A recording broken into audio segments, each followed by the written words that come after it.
When Kaizer Chiefs appointed Cavin as an interim manager, people were optimistic, to say the least. The man had worked with Pitso Msimane, and he has some good history, I guess, with developing young players. And because of that, a lot of people thought that he was going to do very well. Few months later, we're looking at him, and most people are saying, nah, Cavin is not the man to continue being an interim coach. And now there are even talks of, we don't even think he should be the head of our development.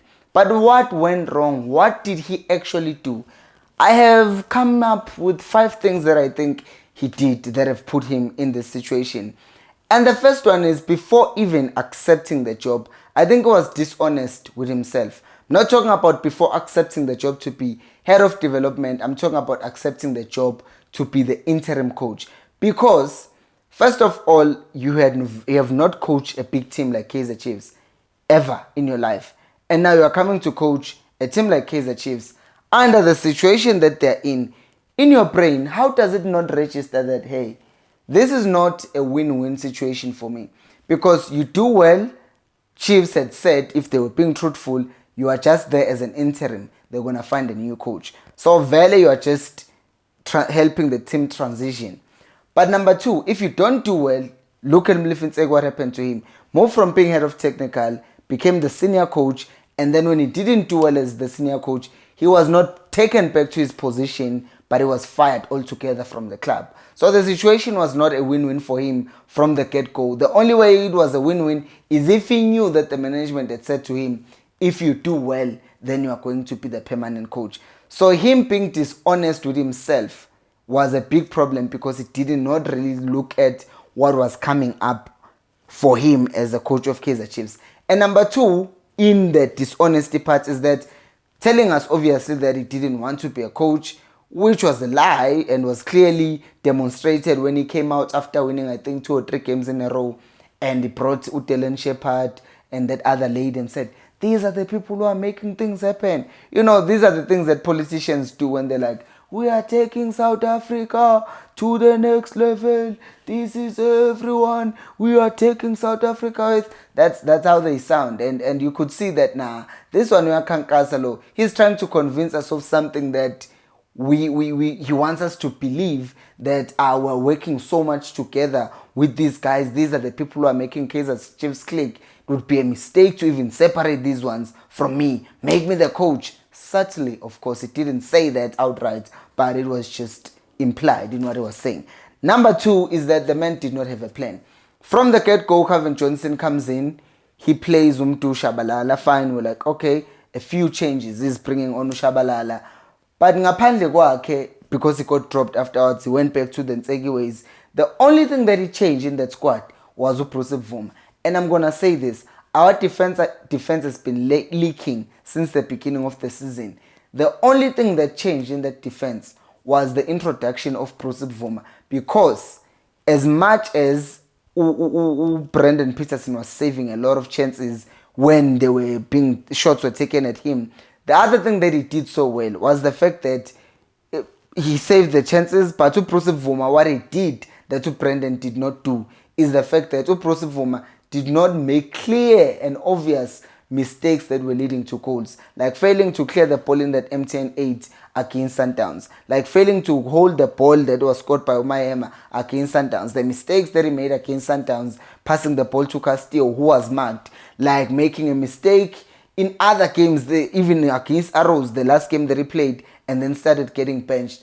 Bruce Vuma never made any mistakes like that, but he still continued doing the things that Peterson was doing, which was saving. So Defensive Chiefs was never more solid. It was just that now we added the goalkeeper, and then that's it. That's what we were boasting about. 7 clean sheets in a row, blah, blah, blah. But actually it was just a change of keeper, not necessarily that the defense was now more organized thanks to Cavin. So that was the thing. Uguti, changing one player and trusting him, it made it seem like his plan was working.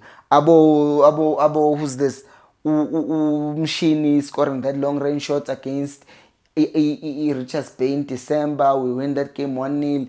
Ranga equalizes, I think, against Polokwane City, against Sekhukhune. That's a goal from outside the box. There was never really clear playing patterns with, okay, he knows what he's doing. We can see his football. He's a pressing coach or he's a counter-attacking coach. Even just a counter-attacking coach would take at this point if his counter-attacking is clear enough for all to see which, okay, this is how he sets up to be ready for a count. No, we're not seeing none of that in the team. So you don't know how the team is playing. So it's not different from what we're seeing under Mlifensegi.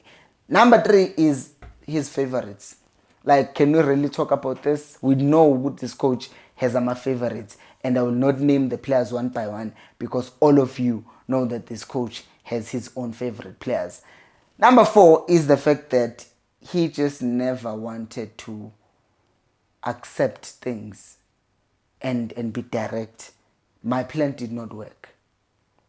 We need to go back and look at the plans and approach the game better. Our midfield did not play well. We did not create enough chances. Our defense was not compact. We missed a lot of chances. We were unfortunate. It's the weather. Izangoma. This and that. Always excuses. Excuses. All the time. We must find a reason that is not related to football to justify poor performances. Game after game, he's coming around and he's making these excuses. And I did hear Uguti Vele coaches sometimes would, or they occasionally do that, not occasionally do that.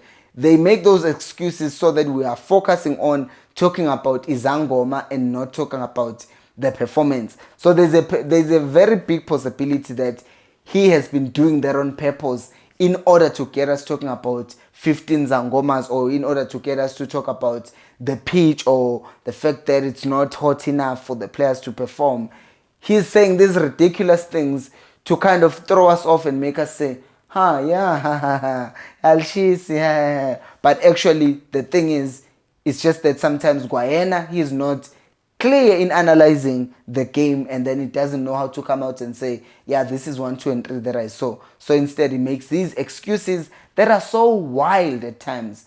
And the 5th point that has brought Cavin Johnson to this position is the fact that the coach, the wonderful coach, Mr. Johnson, he does not have enough boldness that you need from a coach who's coaching a team with so many people who see them as star players.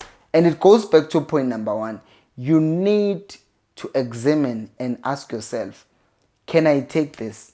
You have coaches who can coach big teams. You can have coaches who can coach relatively big teams who are not so big but also are not small. The teams that are just in between have aspirations to be big. Like take Villarreal. Unai Emery, he goes to coach PSG, he fails. Very big team. Goes to coach Arsenal, he fails. I'm putting it in this because failure is defined in different things for different teams.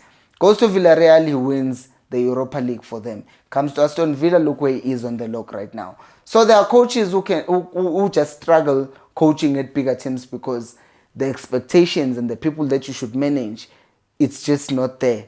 So if you are coaching at Villa, the coach will have more power than players. But if you are coaching at PSG, players are up here, which seems to be the same thing at Kaizer Chiefs. Players are up here, Cavin Johnson is down here. And Yena, he's not a coach who has kind of won enough things, have done enough things for him to kind of shift his position and see himself being above players. And that has become a problematic thing. And now he finds himself at a risk of being fired. What do you think went wrong with Cavin Johnson or for Cavin Johnson at Kaizer Chiefs? Do let me know down on the comment section below. And if you've been watching the video up to this point, why have you not liked it? Like the video. Thank you so much for watching. And until next time, remember, Khosi, and Pelumoy.